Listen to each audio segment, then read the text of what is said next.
Assalamualaikum dan salam satu Malaysia.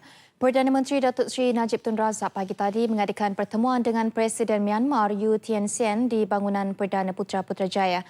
Pertemuan antara lain mengenal pasti pelbagai bidang kerjasama untuk kedua-dua negara meneroka demi manfaat bersama.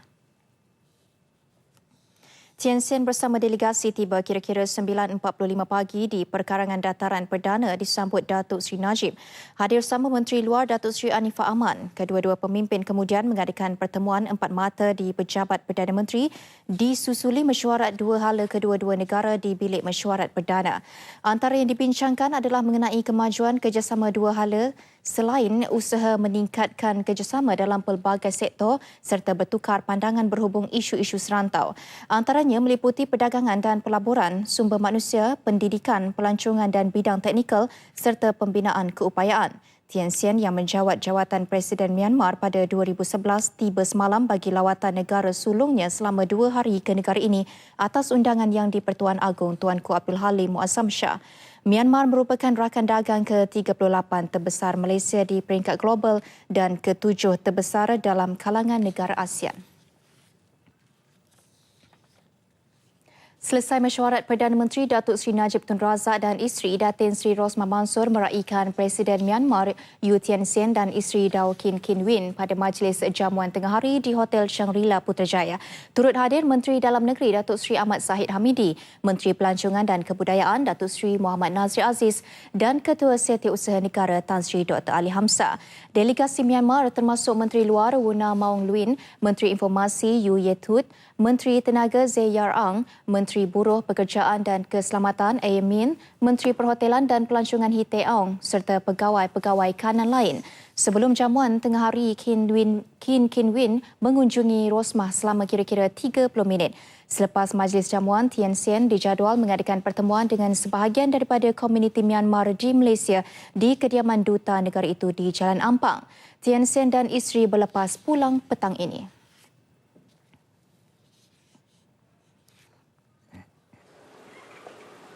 Sebelum itu, isteri Presiden Myanmar Daw Khin Khin Win meluangkan masa kira-kira 1 jam melawat kompleks kraf Jalan Konley dan beliau tertarik dengan demonstrasi mencanting batik. Daw Khin Khin turut dibawa melihat cara-cara ukiran hiasan kayu serta tembikar yang diperbuat daripada tanah liat selain melihat koleksi batik dan perhiasan yang terdapat di kompleks berkenaan. Beliau dan rombongannya turut teruja dengan demonstrasi tenunan batik tradisional. Lawatan Presiden Myanmar U Thein Sein ke Malaysia menjadi penanda aras penting dalam hubungan bilateral yang membuka fasa baru untuk merangsang kolaborasi ekonomi. Malah kedua-dua negara mengiktiraf pertumbuhan signifikan dalam nilai dagangan sekaligus sepakat bahawa pelaburan dan dagangan dua hala perlu dikembangkan. Menurut kenyataan dikeluarkan Wisma Putra, kedua-dua pihak turut senada untuk mempererat dan membina asas kukuh hubungan kerjasama antara kerajaan dengan kerajaan dan rakyat dengan rakyat. Turut dibincangkan isu tempatan dan antarabangsa menerusi persefahaman dan kedua-dua pemimpin bersetuju untuk meneruskan kerjasama rapat dalam pelbagai organisasi. Kedua-dua pemimpin juga sepakat untuk bersama mengekalkan koordinasi dalam pelbagai peringkat hubungan serta mempromosi pertukaran idea dalam isu global terutama kepentingan kelompok ASEAN. Dan sementara itu, ibu bapa perlu yakin dengan sistem pendidikan negara kerana kerajaan sentiasa menambah baik sistem tersebut bagi menghasilkan pelajar yang berdaya saing.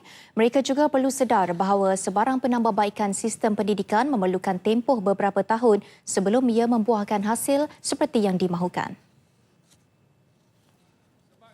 Timbalan Perdana Menteri Tan Sri Muhyiddin Yassin yang juga Menteri Pendidikan berkata, kerajaan sememangnya memberi penekanan kepada pendidikan negara dan ia terbukti dengan peruntukan sebanyak 21% daripada bajet negara setanding malah lebih daripada negara maju. Beliau menyatakan demikian ketika merasmikan Karnival Warna-Warni Sekolah Kebangsaan Seksyen 7 Shah Alam, Selangor. Sebab itu untuk menganjak ini kita kaji. Kajiannya telah pun dibuat dan Pelan Pembangunan Pendidikan Malaysia itu adalah dokumen yang saya anggap cukup penting supaya dalam tempoh tinggal berbaki 12 tahun, maka sistem kita ini bukan saja bertambah baik, tapi outcome pelajarnya juga meningkat dengan secara yang agak berperingkat-peringkat supaya dia dikatakan menjadi sistem pendidikan yang berkualiti. Pada majlis sama, Tan Sri Muhyiddin turut mengumumkan peruntukan sebanyak RM500,000 kepada sekolah berkenaan bagi pembinaan Dewan Terbuka untuk kegunaan pelajarnya.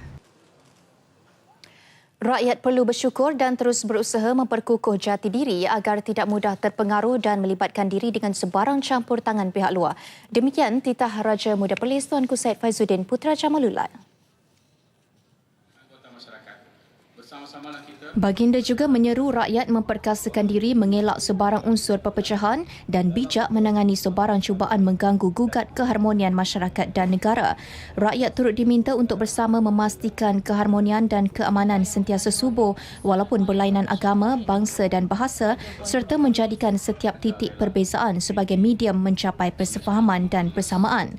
Baginda bertitah demikian sempena Malam Anugerah Nusa Bangsa Tuanku Syed Faizuddin Putra Jamalullah di Dewan 2020 Kangar Perlis. Berangkat sama Raja Puan Muda Perlis Tuanku Hajah Lailatul Syahrin Akashah Khalil, hadir sama Ketua Pengarah Jabatan Perpaduan Negara dan Integrasi Nasional El Gadinson dan Speaker Dewan Undangan Negeri Perlis Hamdan Bahari. Pada majlis itu, Baginda menyampaikan anugerah Nusa Bangsa kepada sebuah sekolah dan seorang individu yang telah menunjukkan kecemerlangan dalam menghayati semangat perpaduan dan pengukuhan rukun negara.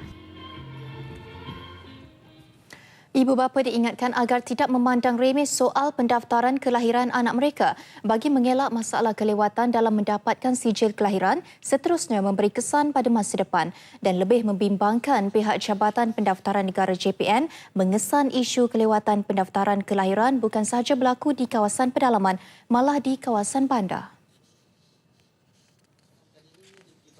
Mengikut Undang-Undang JPN, setiap kelahiran perlu didaftarkan dalam tempoh 42 hari atau mereka perlu melalui prosedur lebih rumit bagi proses pendaftaran selepas tempoh berkenaan. Timbalan Menteri Dalam Negeri Datuk Wan Junaidi Tuanku Jaafar menjelaskan, pendaftaran awal adalah amat penting bagi setiap kelahiran untuk mendapatkan taraf kewarganegaraan. Untuk itu, JPN kini sedang giat bekerjasama dengan Kementerian Kesihatan bagi mengatasi masalah berkenaan. Jadi kita di pihak kementerian adalah fasilitator untuk kemudahan-kemudahan ini untuk melihat supaya anak-anak Malaysia yang lahir di Malaysia yang berhak menjadi anak Malaysia itu diberi kad-kad pengenalan, diberi kad-kad kelahiran dan sebagainya supaya mendapat kemudahan-kemudahan yang begitu banyak sekali diberi daripada kerajaan. Datuk Wan Junaidi terdahulu menyerahkan taraf kewarganegaraan kepada 15 individu dari 3 buah negeri iaitu Sabah, Sarawak dan Kelantan melalui wakil kawasan masing-masing di Putrajaya. Peluang terakhir kepada peminjam PTPTN. Nikmati diskaun 20% bagi peminjam yang melangsaikan hutang secara sekaligus. Promosi akan berakhir pada 31 Mac 2015. Jangan lepaskan peluang. Layari www.ptptn.gov.my. Polis Diraja Malaysia PDRM memberi amaran kepada mana-mana pihak yang mengeluarkan kenyataan berunsur hasutan atau berhadapan tindakan di bawah Seksyen 2 Akta Hasutan. Timbalan Ketua Polis Negara Datuk Seri Nur Rashid Ibrahim berkata kebebasan bersuara seperti yang terdapat dalam perlembagaan seharusnya tidak dimanipulasikan atau disalahgunakan kepada unsur-unsur negatif yang boleh menggugat keamanan negara. Menurut beliau, seseorang yang menggunakan hak kebebasan bersuara sebenarnya mempunyai had tertentu. Kalau kita nak bercakap, kita kena tahu limitation kita. Kalau kamu melangkaui limitation itu sebagai pegawai polis dengan tujuan untuk memelihara keamanan dan ketenteraman di negara kita, kita akan mengambil tindakan yang tegas. Mana kata, kita akan menjalankan siasatan dan merujukkan siasatan itu ke pejabat peguam negara. Beliau menyatakan demikian sebagai mengulas tindakan Doris Jones yang menghasut dan membawa Sabah dan Sarawak keluar dari Malaysia menerusi laman media sosial. Waran tangkap telah dikeluarkan terhadap Doris Jones pada Januari lepas oleh Mahkamah Magistrate Tuaran. Waran berkenaan juga memerintahkan Doris hadir di mahkamah untuk menjawab pertuduhan terhadap beliau di bawah Akta Hasutan 1948.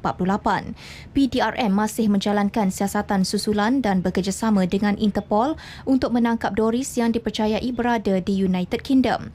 Dalam perkembangan lain, Pesuruhjaya Polis Sabah Datuk Jalaluddin Abdul Rahman menafikan terdapatnya unsur-unsur jenayah berhubung kematian seorang anggota pasukan gerakan am PGA yang ditemui dalam keadaan tertiarap di pesisir pantai Tanjung Aru Sandakan semalam.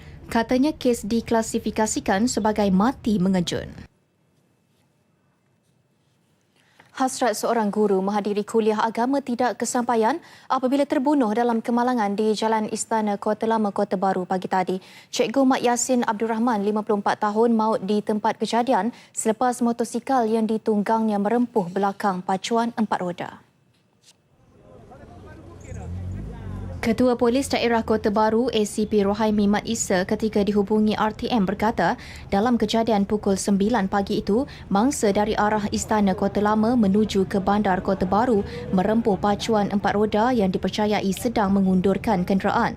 Rempuhan itu menyebabkan Cikgu Mat Yasin yang mengajar di Sekolah Kebangsaan Kok Pasir Tumpat terjatuh dari motosikal dan cedera parah di kepala. Mayat mangsa dihantar ke Hospital Raja Perempuan Zainab II untuk bedah siasat. Sementara di Pulau Pinang, seorang peguam dihadapkan ke Mahkamah Seksyen Butterworth hari ini atas tuduhan bersubahat dengan seorang lelaki yang terlibat dalam kegiatan ceti haram atau ahlong. Tertuduh Oi Wei Hong, 50 tahun, bagaimanapun mengaku tidak bersalah ketika pertuduhan dibacakan terhadapnya di hadapan pendaftar Mahkamah Ahmad Faiz Madzin. Mengikut pertuduhan, Weng Hui didakwa bersupahat melakukan perniagaan sebagai pemberi pinjam wang tanpa lesen dengan Loh Kang Heng. Tertuduh didakwa melakukan kesalahan kira-kira pukul 11 pagi pada 2 Jun 2010 di nombor 34 Jalan Ciku, Bukit Mertajam. Dia didakwa mengikut Seksyen 109 Kanun Kesesaan yang dibacakan bersama Seksyen 5-2 Akta Pemberi Pinjam Wang 1951. Jika sabit kesalahan, Weng Hui boleh dikenakan denda tidak kurang RM250,000 dan tidak lebih RM1 juta atau penjara tidak lebih 5 tahun atau kedua-duanya sekali. Sementara itu di mahkamah sama, seorang ahli perniagaan, Kang Heng, 47 tahun, turut mengaku tidak bersalah atas pertuduhan melakukan perniagaan sebagai pemberi pinjam wang pada waktu dan lokasi sama. Pertuduhan terhadapnya dibacakan di hadapan Hakim Mior Sulaiman Ahmad Tarmizi. Pertuduhan terhadap Weng Hui dan Kang Heng masing-masing dikendalikan Timbalan Pendakwa Raya Selva Rajini dan Fauziah Daud. Kedua-dua tertuduh diwakili Peguam A. Subramaniam. Mahkamah menetapkan 21 April ini sebagai tarikh sebutan semula kes. Mahkamah membenarkan kedua-dua tertuduh diikat jamin. Dunia pengulas sukan kehilangan sebutir lagi bintang berharga. Penerbit dan pengulas sukan RTM, Haji Ahmad Alimi Wan Mahmud kembali ke Rahmatullah malam tadi akibat serangan jantung. Berusia 54 tahun, Allahyarham memulakan khidmat di Radio Televisyen Malaysia RTM bermula pada tahun 1982 di Kelantan sebelum berpindah ke Kuala Lumpur dengan jawatan terakhir sebagai penerbit rancangan di rancangan Sukan TV. Turut terkesan dengan pemergian Allahyarham, rakan-rakan yang sama-sama berjuang dalam dunia penyiaran. Haji Ahmad Alimi Wan Mahmud ini merupakan sahabat saya dari dulu. Mulanya saya dalam tahun 1982 sama-sama menjawat jawatan pembantu siaran. Sampailah ke akhir hayatnya saya tak berpisah. Dialah satu-satunya sahabat yang saya rasa tak ada tolok bandingnya setakat ini. Beliau arwahnya adalah merupakan sahabat saya, rakan serumah dan juga rakan sekerja yang memasuki RTM sama-sama pada tahun 82. Saya merasakan pemanggilan beliau yang mengejut ini merupakan satu kerugian bagi RTM khususnya dan kesedihan bagi buat keluarganya. Dalam arena sukan tanah air, Allahyarham berpengalaman luas. Kemahiran Allahyarham bukan sahaja merangkumi penerbitan televisyen, malahan menerbitkan pelbagai rancangan sukan di radio selain berpengalaman luas dalam pengulasan acara sukan dalam mahupun luar negara. Jadi beliau adalah salah seorang yang orang kata benar-benar mahir dalam bidang dia dan benar-benar mengambil tahu, dan juga telah banyak membantu dunia sukan negara ni dalam memberikan pandangan-pandangan bagaimana untuk memberikan impak positif kepada dunia sukan tanah air. Dia seorang yang saya kira yang boleh kita kata tidak ada masalah lah. Dan dari segi pergaulan, dari segi percakapan, dari segi kerja dan sebagainya memang tak ada masalah pada saya. Sebab apa, kadang-kadang bila kita masa mula-mula dia datang Kuala Lumpur dulu pun dia masa jenis tak menolak kerja lah. Seorang yang kita kata committed lah dalam kerja. Minatnya pada sukan pada saya cukup mendalam. Kerana apabila dia minat satu bidang tu, dia akan cuba mendalami. Malah kalau tak silap saya, dia antara panel pengadil dalam sepak takraw dan juga acara tinju. Dan hari ini kita kehilanganlah sebenarnya antara tokoh pengulas sukan daripada zaman radio sehinggalah sekarang ni dia membantu di unit sukan TV. Kita masih lagi ingat, seluruh rakyat Malaysia pasti ingat Support Biki menang pingat emas. Ulasan yang penuh beremosi, ulasan yang telah membangkitkan kita semua rakyat Malaysia, itu akan jadi kenangan. Jadi saya hilang seorang lagi guru, selepas itu hilang Datuk Sebelah Wang ataupun pemergian Datuk Sebelah Wang. Kali ini insyaAllah moga arwah tenang di sana. Sementara dalam bidang badan bukan kerajaan NGO, Allahyarham turut terlibat dalam membangunkan dunia kewartawanan sukan Malaysia dan pernah menjawat jawatan ESCO Persatuan Penulis-Penulis Sukan Malaysia SAM dari tahun 2006 hingga 2010. Jenazah dikebumikan di Raudatul Sakinah, Taman Batu Muda, Gombak sebelum solat Jumaat. Baik, sekian Nasional 5 untuk petang ini. Saya Farhatul Asyati Osman. Assalamualaikum dan salam satu Malaysia.